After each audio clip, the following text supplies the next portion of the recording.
Hello everyone, আজকে আমি তোমাদের সাথে যে ভিডিওটা শেয়ার করবো সেটা একদমই অন্যরকম একটা ভিডিও। তো যে হেয়ারটা তোমরা দেখতে পাচ্ছ, তোমরা দেখলেও বুঝতে পারছো পুরো হেয়ারটাতেই ট্যাঙ্গেল পড়ে আছে, হেভি ট্যাঙ্গেল পড়ে আছে, যেটা কোনোভাবেই রিমুভ করা যাচ্ছে না নর্মালভাবে।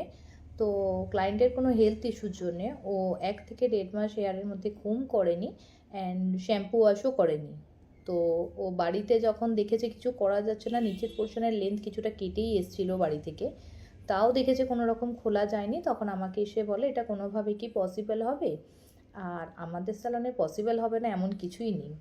তো যাই হোক, তো ট্যাঙ্গেলটাকে আমরা রিমুভ করি অ্যান্ড রিমুভ করার পরে তো ট্যাঙ্গেলটা তোমরা বুঝতে পারছো, আমি যে নেলস দিয়ে দেখছি নেলসও তার মধ্যে যাচ্ছে না। আর আমরা যখন পুরো ওপেন করি ট্যাঙ্গেলগুলোকে তখন দেখি ভেতরে ফাঙ্গাস হয়ে গেছে, মানে ছত্রাক, খাবারে যেরকম ছত্রাক হয়ে যায় ওরম ছত্রাক হয়ে গেছিলো।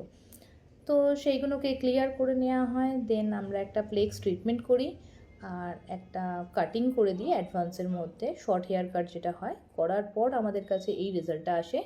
তো তোমাদের ভিডিওটা কেমন লাগলো অবশ্যই জানিও কমেন্ট করে, কারণ তোমরা কমেন্ট করলে আমারও ভালোই লাগে ভিডিওগুলো যখন বানাই ভয়েস দিয়ে। তো তোমাদের পুরো ভিডিওটা কেমন লাগলো অবশ্যই কমেন্ট করো, আর পুরো ভিডিওটা দেখার জন্য থ্যাংক ইউ সো মাচ।